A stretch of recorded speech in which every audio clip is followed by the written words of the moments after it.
Halo, senang sekali bisa kembali menemani Anda semua. Hari ini kita mau bahas sesuatu yang, wah menurut saya pribadi sih, menarik banget.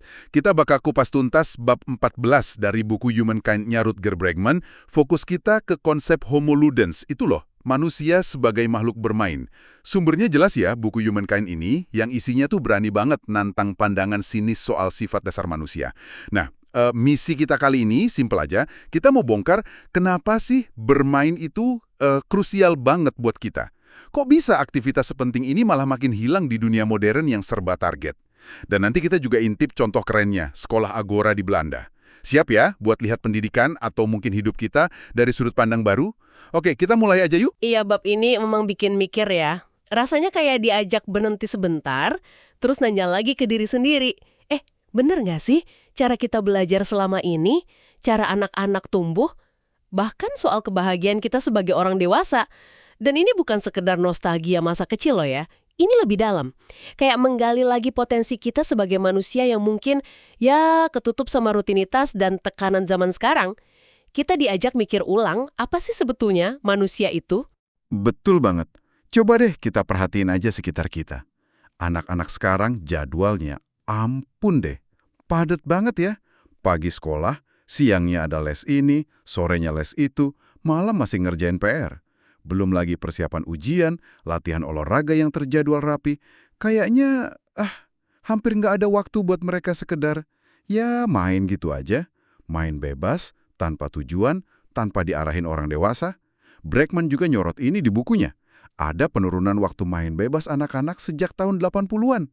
Dan ini kayaknya global deh. Gitu. Kecemasan orang tua yang naik, plus sistem pendidikan yang makin kompetitif. Fokusnya kan jadi geser ke ranking, nilai ujian, gimana caranya biar anak masuk sekolah top. Ada data menarik tuh dari studi di AS yang dikutip Bregman, sekitar 80% siswa ngerasa orang tua mereka lebih peduli nilai bagus daripada sifat kayak ya empati atau baik hati gitu. Nah, tekanan buat sukses akademis ini, sadar nggak sadar ya makan waktu buat eksplorasi bebas anak. Nah, ini nih yang penting. Jadi bermain yang kita umumin ini tuh kayak gimana sih persisnya? Bukan cuma main game di HP kan? Oh jelas bukan. Bermain dalam konteks Homo Ludens ini, intinya itu kebebasan. Bebas ngikutin rasa penasaran alami. Curiosity gitulah. Ini soal nyoba-nyoba, eksperimen, bikin sesuatu, tanpa mikir nanti nilainya berapa. Atau ini bener nggak ya caranya? Dan seringnya justru kejadian pas nggak diawasin ketat sama orang dewasa. Anak-anak bikin dunia mereka sendiri, aturan main sendiri. Kuncinya itu di prosesnya. Senengnya pas ngelakuin itu, bukan hasil akhirnya harus gimana. Oke. Jadi ini nyambung ke idenya Johann Huizinga itu ya, yang bilang manusia itu dasarnya Homo Ludens, makhluk bermain. Persis. Huizinga ini idenya di tahun 1938 itu, wah radikal banget loh pada masanya. Dia bilang kita main itu bukan cuma pas kecil aja, tapi semua peradaban kita, seni, hukum, ilmu pengetahuan, akarnya ya dari dorongan buat main. Jadi bermain itu bukan hal sepele, tapi justru yang kasih makna ke hidup. Coba deh lihat hewan. Ada kaitan kuat kan? Spesies paling cerdas, kayak primata, lumba-lumba, itu yang paling banyak main pas muda. Nah manusia, dengan masa kanak-kanak paling panjang di antara mamalia, itu secara biologis emang didesain buat belajar lewat main. Makin lama masa mainnya, makin kompleks otaknya berkembang. Wah, kalau ditarik ke belakang, ke sejarah manusia, jadi makin seru ya. Bregman kan nyebutin tuh, di zaman pemburu pengumpul, yang notabene 99% sejarah kita, anak-anak itu bebas banget. Hampir seharian ya isinya main, eksplorasi lingkungan, belajar skill bertahan hidup ya langsung dari pengalaman. Nggak ada tuh sekolah formal jadwal ketat kayak sekarang. Betul. Perubahannya drastis banget pas manusia mulai bertani menetap sekitar 10.000 tahun lalu. Nah, di situ mulai muncul konsep mendidik anak. Seringkali pakai disiplin keras. Kenapa? Soalnya ada anggapan anak itu lahirnya liar, perlu dijinakkan, dibudidayakan. Kerja paksa anak jadi biasa aja di banyak peradaban agraris. Dan yang agak kagetin, hukuman fisika anak itu justru baru meluas di era ini. Di zaman pemburu pengumpul, bukti antropologisnya malah jarang banget. Sempat sih ada masa keemasan bermain bebas sebentar di akhir abad 19 pas kesadaran hak anak mulai muncul. Tapi ya gitu, sejak 80-an, balik lagi deh tuh gelombang kompetisi, individualisme, tekanan akademis. Waktu main bebas nyusut lagi. Ironisnya, di saat yang sama, diagnosis kayak ADHD juga naik. Nah ini ada kaitan nggak ya? Itu pertanyaan penting. Oke. Jadi clear ya. Main bebas itu krusial. Tapi kan dunia sekarang udah beda banget. Gimana caranya kita balikin ruang main itu di tengah dunia modern yang serba teratur ini? Yang jujur aja kita sebagai orang tua kadang khawatir juga kan kalau anak dilepas liar gitu aja. Nah, itu dia tantangannya. Tapi ada kok usaha-usaha keren. Bregman cerita soal taman bermain petualangan atau adventure playgrounds. Pernah dengar nggak? Mhm. Idenya dari arsitek Denmark, Karl Theodor Sorensen, tahun 30-an. Terus dipopulerkan di Inggris pasca Perang Dunia II sama Lady Ellen of Heartwood. Coba bayangin, sebuah lahan isinya bukan ayunan plastik warna-warni, tapi tumpukan kayu bekas, ban, ada palu, gergaji, tali, anak-anak bebas mau bangun apa aja, mau ngerusak lagi, bahkan mungkin bikin api unggun kecil. Tentu ada pengawasan tapi minimal.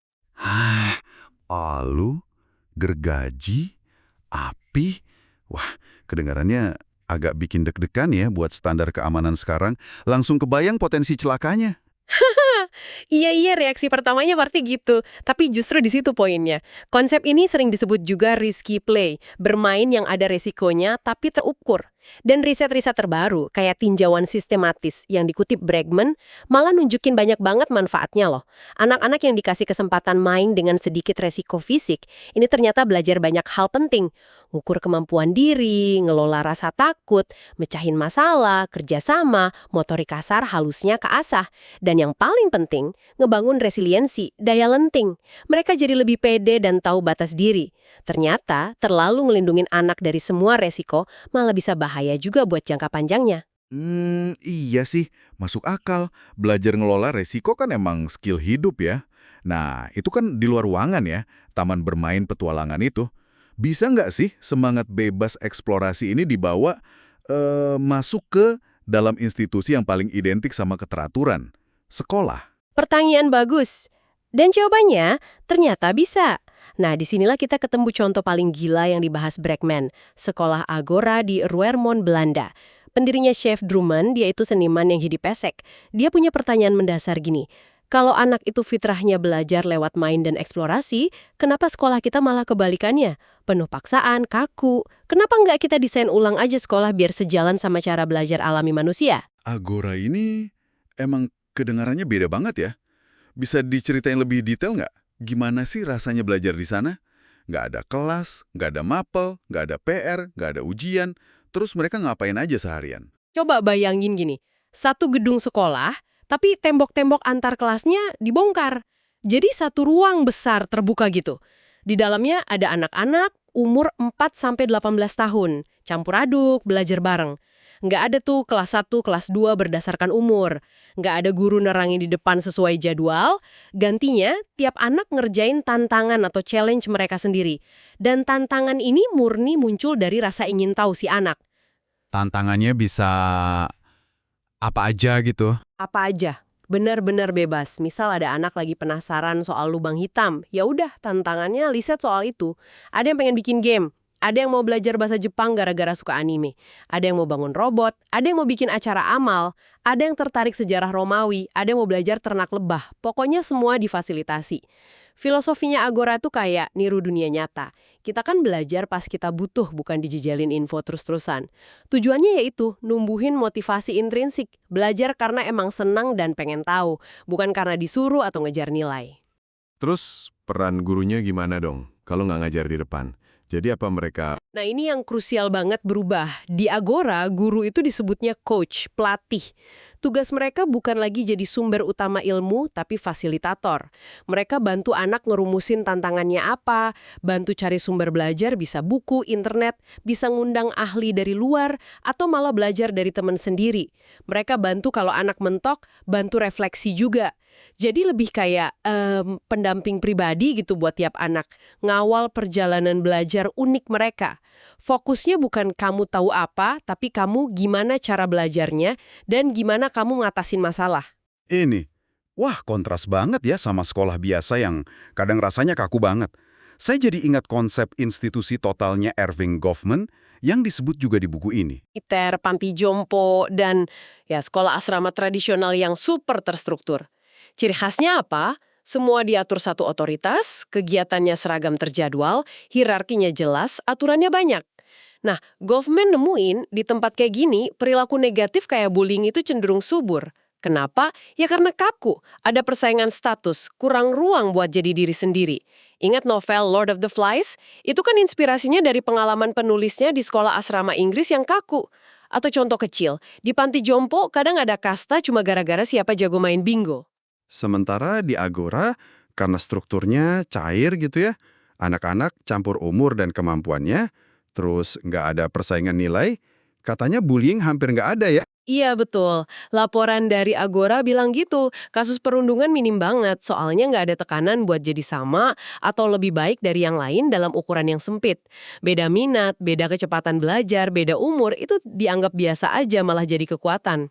Kalau ada anak lagi nggak mood atau butuh sendiri, dia bisa aja minggir sebentar. Nggak dianggap aneh. Bregman cerita anekdot lucu soal Brent, Job, sama Noah.